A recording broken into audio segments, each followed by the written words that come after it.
Coming up on this edition of Access Virginia Beach, it's mosquito season. We'll show you how to keep those pesky critters out of your backyard. And 20 years ago, the Amphitheater opened to rave reviews.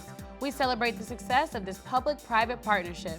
Plus, a free training course for families of beach residents at risk of opioid overdose is now available. That and more coming up as we access Virginia Beach.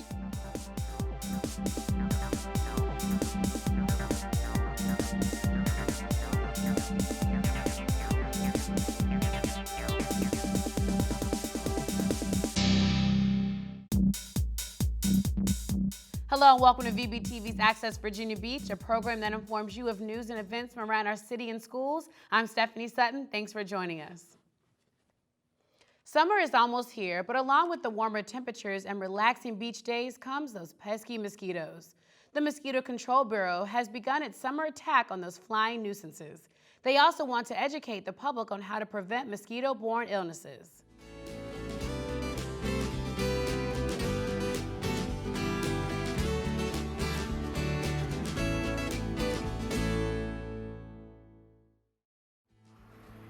Nothing ruins a nice summer evening quicker than a swarm of mosquitoes. To help keep those pesky critters at bay, the city's Mosquito Control Bureau works throughout the year to reduce their populations. We provide services which try to reduce the amount of mosquitoes out in the public that's annoying the folks and also could spread disease. There are three basic services: source reduction, larviciding, and adulticiding. From May through October, crews treat known breeding sites throughout the city, treating more than 1,000 acres of standing water, effectively killing the mosquitoes before they ever get a chance to mature and bite. When adult mosquitoes are active, the Bureau also sprays areas in the city where there are large populations of the bugs. The service that we're best known for is actually the last gasp effort to get rid of mosquitoes that manage to make it past the other two ways to kill them, and that is adulticiding.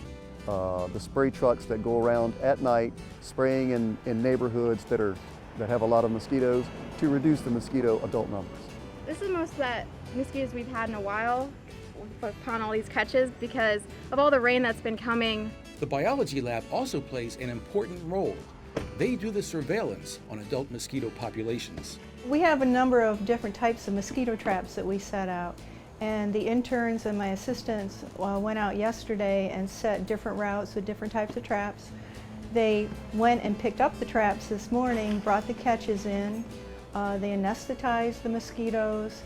They rough sorted them and went through and divided them up according to species. And then the ones that we're going to test for disease, they put into tubes or pools, mosquito pools, and we'll test those this afternoon.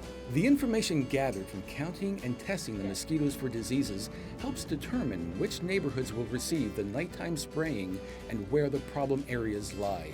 In finding out what we have out there and how many of what species we have, we know where we have a problem for people. Some mosquitoes are just nuisances. Some mosquitoes carry diseases. Some mosquitoes are totally innocuous to people, so we just ignore them. But we don't know what's out there unless we go out and trap and find out. Mosquitoes are capable of carrying a number of different diseases.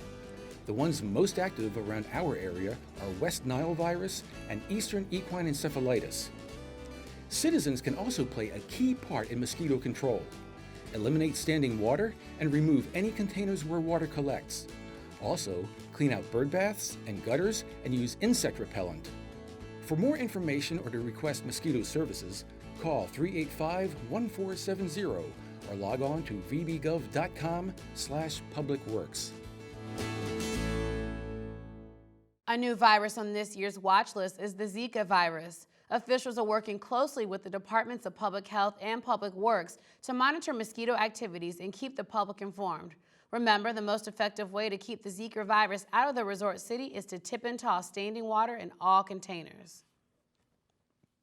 The number of heroin overdose deaths has increased in Virginia Beach over the past few years. In fact, last year alone, 35 people died from overdoses. The Commonwealth's Attorney Office launched a campaign to help bring awareness to opioid overdoses. This is my daughter, Caitlin. She was a model student, an athlete, a sister, and a mother. She was taken from us because of a heroin addiction. but her story doesn't have to be your story. Our community is seeing a rise in heroin and opiate overdoses. Use of these horrible drugs could land you in jail or even worse, dead. If you or someone you love has a drug problem, call the number on your screen to get the help you need now. Don't wait until it's too late. With more and more people dying from opioid abuse, the city of Virginia Beach is offering classes for residents who want to know how to save someone from a heroin or prescription drug overdose. In a room filled with CPR mannequins, several trainers with the city of Virginia Beach teach residents how to respond to an opioid overdose emergency. This is the demonstration part. This is where you're going to do hands-on training. Well, we start with offering support to the people in the class, and we offer a lot of education around how do you recognize an opioid overdose, what are the risk factors that can put someone at greater risk to overdose on opioids, and then we teach them how to do rescue breathing and how to administer naloxone in order to save a life. Sponsored by the Human Services Department, the program, called Revive, trains individuals to recognize and respond to an opioid overdose emergency with the administration of naloxone, a prescription medication. We're really going to have to put some air in there. The class is designed to teach participants how to recognize the warning signs and how to use CPR and drugs to save someone. Basically, the atomizer goes on the small end of the syringe and locks in place. The medication, after you pull off of a cap, you would just screw it in clockwise until it locks, and that's all that it takes. It will be 1 milliliter in each nostril. Okay, nice, firm, steady push to be able to push the medication into the nose. And then basically, once that occurs, the officer and/or lay rescuer or EMS, whoever's doing it, we continue with rescue breathing until the individual revives. Opioids are pain-relieving medicines such as Vicodin, OxyContin, Percocet, morphine, codeine, and many other commonly prescribed painkillers. The goal is for people to understand that they are not alone in this. This is a national epidemic that we're facing. And so when they come to the training, they can connect with other people that are in their same situations. They can learn about their friends and family and people in their lives that need help. And so they learn about how to recognize it, who to talk to, and how to get the help. Virginia has been severely affected by opioid abuse, particularly the abuse of prescription drugs. In 1999, approximately 23 people statewide died from abuse of fentanyl, hydrocodone, methadone, and oxycodone. By 2013, 386 individuals died from the abuse of these drugs, an increase of more than 1,500%. In Virginia Beach in 2015, there are 135 documented heroin overdoses, resulting in 35 deaths. To date, 9 confirmed reversals have been credited to the police department and 24 by EMS. The monthly training courses are held at the Virginia Beach Department of Emergency Medical Services. Space is limited to 20 individuals and registration is mandatory. Call 385-0800 to register. Hampton Roads firefighters competed against each other and the clock in a battle of skills at the annual Firefighter Combat Challenge. Mount Trashmore was the site of this year's challenge. From the bottom of my heart, I want to thank the Virginia Beach firefighters, but also our guests here today for everything you do to make things better for other people. Mayor Sessoms welcomed the competitors who traveled here for the event. Teams from North and South Carolina, New York, Kentucky, and even a few teams from Canada rounded out the field. We're bringing the contest back to Virginia Beach. It's all in an effort to promote firefighter fitness. The challenge puts firefighters through 5 tasks individually and in teams. It's open to anybody that feels like they want to prove their fitness. And we got guys here in their 20s, and we got a guy here 65 years old. Wearing full bunker gear and breathing apparatus, pairs of competitors face off against each other as they simulate the physical demands of real-life firefighting. It's got a competitive nature to it, but it's mostly to get us in better physical shape for the job that we have to do every day. Competitors perform tasks including climbing a 5-story tower, hoisting, chopping, dragging hoses, and rescuing a life-size 175-pound victim as they race against themselves, their opponents, and the clock. Keeping yourself in good shape sure does help. We have a pretty strict regimen of 5 or 6 days a week, not only in the gym with the weights, also on the course or at the training center doing the course work and doing dummy drags and doing a lot of conditioning. Seen worldwide via sports broadcasting channels, the event was not always about feats of human strength. We didn't think about creating this as a sport per se. Initially, this started out as a set of criterion tasks that were used for an empirical research study. Look at the energy requirements, oxygen uptake, kinetics of structural firefighting in order to determine what does it take to be a firefighter. And as you can see, it does take strength and endurance to become a master at both skills. Team Virginia Beach fared well in the competition. Chris Scott received the Rookie Green Horn Award for the fastest time. VBFD Local 2924 won the overall individual team competition, and the over 40 team placed second. For a complete listing of winners, log on to firefighterchallenge.com. L. Douglas Wilder, the nation's first elected African-American governor, was formally inducted to the Virginia Legends Walk. This is the 18th year of the Virginia Legends Walk, and it is very spectacular. It is wonderful to have Governor Wilder be inducted today. He has been a standout Virginian. The skies cleared temporarily for the service that honored Virginia's 66th governor. The Virginia Legends Walk is very unique and a special place for Virginia Beach. This is the 18th year, and during that time period, literally thousands of people have been nominated from across the globe. We have 8 U.S. presidents that are represented here, and the eligibility is very simple. In order to be considered, candidates must have either been born in Virginia or lived in the Commonwealth while making their mark. Their contributions must be global in significance.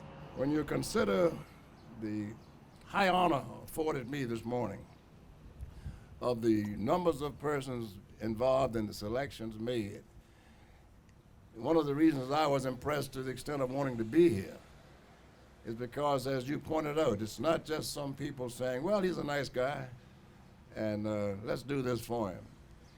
The time and the effort to make certain that the Legend Walk is indeed one of legends to the extent of providing opportunity for youngsters to follow. Also attending the ceremony were students from SeaTac Elementary School and the Achievable Dream Academy. These youngsters are studying Virginia history. On January 17, 1931, Governor Wilder was born. But no one knew that on that day a legend was born. His life is an example of perseverance, heroism, and to always follow your dreams. He is the grandson of a former slave and was born during the Great Depression. Wilder became the 40th inductee into the Virginia Legends Walk. He was selected for induction by a statewide panel of more than 350 judges. Wilder's remarks about his career and personal road to success were directed to these impressionable age students. Congratulations to the former governor. Looking for a fun midweek break? Why Not Wednesdays are back again. Plenty of people, beautiful surroundings, and a kid-friendly atmosphere are waiting to help you relax and enjoy some good music.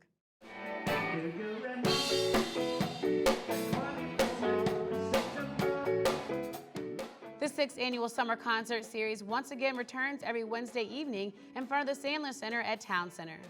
Over the 13-week concert series, local and regional bands will perform from 5 to 9 p.m. And nobody's worried here. Scheduled performers feature genres ranging from Motown to current pop to rocking country and even 80s music. And while some folks like to celebrate Hump Day with a midweek jig, others may enjoy taking home some fresh produce grown on local farms. Proceeds benefit the Sandler Center's Access the Arts program. To date, that program has brought more than 2,500 students to performances at the Sandler Center through money raised at Why Not Wednesday concerts.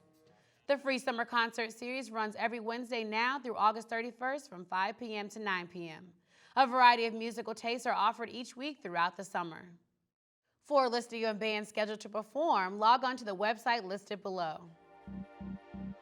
Coming up next on this edition of Access Virginia Beach, it's a bird, it's a plane, it's Spider-Man at the Adventure Park.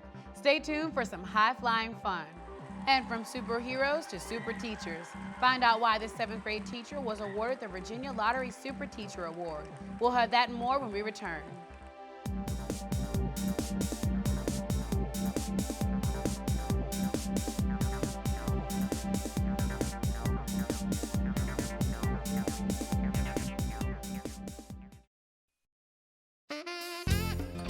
Virginia Beach Schools Parent Connection is your one-stop resource for information and events which support families and promote student success. parents, beginning with the 2016-17 school year, Virginia Beach City Public Schools will manage the school division's program for at-risk pre-kindergarten students. The program is made possible through the Virginia Preschool Initiative, and it's a full-day program that follows the division's school calendar and hours.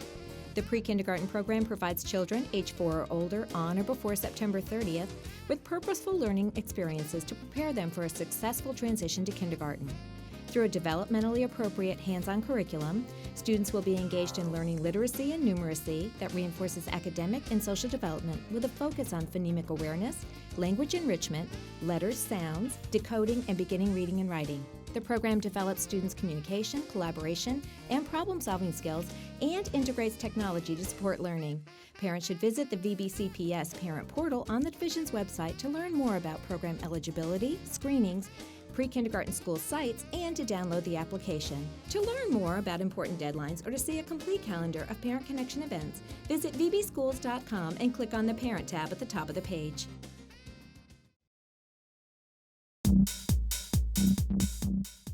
Welcome back to Access Virginia Beach. I'm Stephanie Sutton.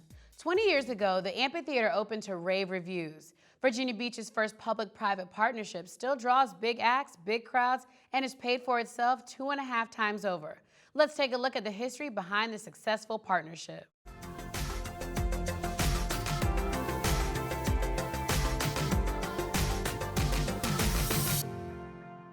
I sort of recognized that in the early 90s there was a trend towards these outdoor amphitheaters.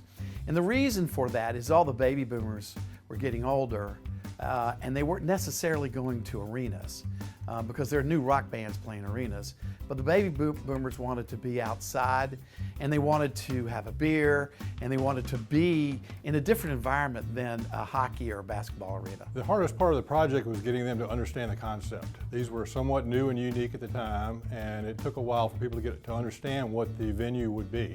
It's not an arena, it's an outdoor venue. It's primarily a summertime venue. The closest venue was Walnut Creek in Raleigh, North Carolina. We looked at every 100-acre site in this whole city, and I spent 2 years looking for sites, and we eliminated all of them. And unfortunately, we really run out of sites, and primarily due to the Navy and the concern about jet noise, both affecting the facility and also having a large concentration of people close to the military installation. Luck or fate came into play, and we were able to acquire the Lake Ridge property. It was a bankrupt real estate transaction that fell apart, and the city was able to buy it for 30 cents on the dollar, and it had the perfect site, or probably the only site in Virginia Beach that would work from a location for outdoor noise and also for traffic ingress and egress. We built the whole facility in 9 months, so we didn't have any time to spare. We were still painting the morning of the show. Honestly, being out here and things were still, there was no grass, it was still being built, and thinking there's no way it's going to be ready, there's no way. And sure enough, everything was done on time, and opening day went off without a hitch to my knowledge. I was sitting in the back handing out t-shirts to the staff. Virginia Beach, are you ready? 1, 2, 3, 4. The first show was Bruce Hornsby. We pulled it off, and we had about 8,000 people there the opening night, and it was great. It was a rainy evening, I remember that. It didn't really matter because we had, the ability to put 7,500 people under the shed. It was fantastic. It was a very, very big night, I think, for all of us. I think we were all really proud that we had done something. I think we were proud of the fact that we had changed Virginia Beach in a positive way. We've had incredible acts. Page and Plant, I mean, they're icons from Led Zeppelin, and when they were here, that was amazing. Lenny Kravitz shot a special for VH1 in this building. Bruce Springsteen and the E Street Band coming back to the area after 20 years. Pretty amazing. Elton John, Billy Joel, Jimmy Buffett. I mean, there's so many to name. It's been a huge financial windfall for the city. It generates over $1.5 million a year annually.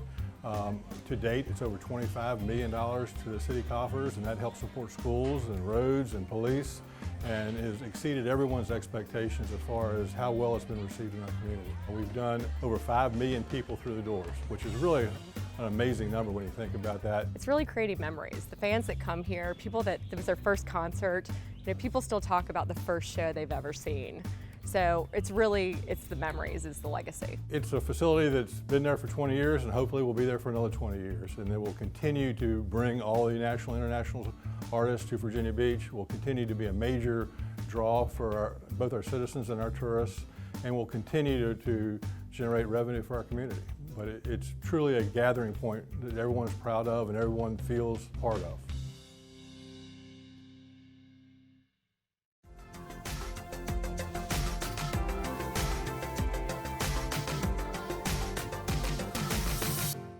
The Veterans United Home Loans Amphitheater is located on 3550 Cellar Door Way. It boasts a seating capacity of 20,000. Established in 1978, the Virginia Beach Office of Volunteer Resources seeks to maximize the full potential of the city's volunteers. A ceremony was recently held that honored the contributions and spirit of volunteerism in Virginia Beach. I'd like to welcome you as the Volunteer Resources Annual Recognition Day. This year's ceremony moved away from the municipal campus and was held at the new Brock Environmental Center. The volunteers are such an essential element of our city for community engagement, really getting involved with it. So they are making a difference, and so we're grateful for this opportunity to be out here. 50 volunteers are recognized who have collectively dedicated more than 1,000 years to the city's volunteer program. We have tens of thousands of volunteers who give their time every single day, 7 days a week, 24 hours a day to make our city great. Councilman Wood recognized each of the volunteers honored at the ceremony. And from the Virginia Aquarium, Janet Schroeder. Volunteers of 20, 30, and believe it or not, 45 years of service were recognized. They could care less about the recognition, to be honest, because they do it because they love the job they're doing and the task, but it's important for us to speak thanks to them and in many ways to appreciate them. And so again, it reinforces what they do and what their works. Thousands of volunteers save the city more than $20 million annually. From teenagers to older adults, there's always something you can do to lend a hand. Please join me in congratulating the Virginia Beach Police Department Explorer Post 911 as this year's Deborah L. Elam Outstanding Youth Group Award winners. Post 911 performed hundreds of hours of cleanup work at a local park. Cutting down tree limbs, cutting down trees, picking up concrete, glass, breaking up leaves, cleaning up some view where police officers can actually go and see the park. The condition that the park was in, there was no view of the park itself. This past year, 45 volunteer resource managers received their VRM certification. Thanks were given for the group's commitment to continued education and engaging 17,000 volunteers in the city government. City Manager Dave Hansen announced the Volunteer Resource Manager of the Year. This year's recipient of our highest honor for volunteer management, the Mary C. Russo Volunteer Resource Manager of the Year Award, goes to Misty Lee. Misty has been with the VRM with the Department of Human Services for 23 of the 32 years she has worked for the city. I'm very excited and very honored and very blessed to receive today's award. I retired in May and I had no idea. I was shocked. There's so many wonderful VRMs with the city, so many amazing employees, staff, and volunteers that I just didn't think I would be the recipient. I never even occurred to me. If you would like to volunteer with the city, and there are plenty of opportunities available, log on to vbgov.com/volunteer. Talk about a good day at work. One teacher got the surprise of his life during a school pep rally. Let's take a look. Seventh grade students from Virginia Beach Middle School were enjoying an SOL pep rally in the school's theater, or so they thought. It is with great pleasure that I announce a 2016 Virginia Lottery Super Teacher. Representatives from the Virginia Lottery took over the podium and surprised one very unsuspecting teacher, 7th grade life science teacher Maurice Cullen. Of course, it wouldn't be a lottery event without the prizes. Cullen received a $2,000 reward and $2,000 worth of classroom supplies. He already has plans for the money, an aquarium in his classroom. With my environmental club, we go out and when we raise oysters, we pull up what we call these biocubes, and we're always finding animals of the Chesapeake Bay. And of course the students are, can we keep this, can we do this? I said, oh, we don't have a way to set it up or have it. So I think for them to see that little ecosystem of the Chesapeake Bay in classroom is just a great way to teach. The Virginia Lottery received 800 nominations from across the state. They selected just 8 teachers from that pool, so this is quite an honor for Mr. Cullen. So, vertebrate or invertebrate? Cullen was selected due to his creativity in the classroom, ability to connect with students, and his passion for teaching. Each year, the lottery raises $500 million to support public schools. Here in Virginia Beach, $25 million of the school budget comes from the lottery yearly. June is here. That means many students are counting down the days until summer break. But before they can hit the beach, the class of 2016 needs to celebrate their years of hard work and studies. All of Virginia Beach high schools will take their turn on stage at the Convention Center beginning Tuesday, June 14th through the 18th. As in years past, VBTV will cover each graduation and replay the event on Cablecast. Additionally, each graduation will broadcast live on the internet courtesy of TroopTube. This service provides a link to the ceremony for parents, grandparents, and other friends unable to attend the event. Those wishing to order a DVD copy of the ceremony can do so by going online to vbgov.com/vbtv or sending a check for $16.99 to the address listed on your screen. Videos will be mailed August 8th through August 19th, 2016. Princess Anne Elementary students and their families took to the trees at the Adventure Park at the Virginia Aquarium. After that, you guys are just going to sit and go. The event is partially funded by a Fire Up Your Feet grant, which supports school programs that inspire students and their families to be healthy. We're here for Fire Up Your Feet. We won some grant money through this national-wide program, and the whole thing behind Fire Up Your Feet is to get kids outside and being active, and we thought what better way to be active than be out here in the treetops at the Adventure Park. Perilous walks at death-defying heights, normally a task these students watch on the Saturday morning cartoons. We had a combination of Comic-Con characters and students from Princess Anne Elementary School in the park. It was incredible. The teacher arranged for them to come at a discounted price because he applied a grant that he won to it. All trails are color-coded, so beginners can start with something easy. If that's too easy for you, you can definitely move it on up. The highest trails are 55 feet in the air. You can be an elementary school kid, a middle school kid, high school. You can be an adult in their upper 60s, 70s. There's always something for somebody to do.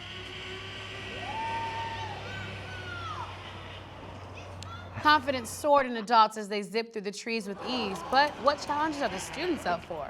They're really hard courses because they're just challenging and fun.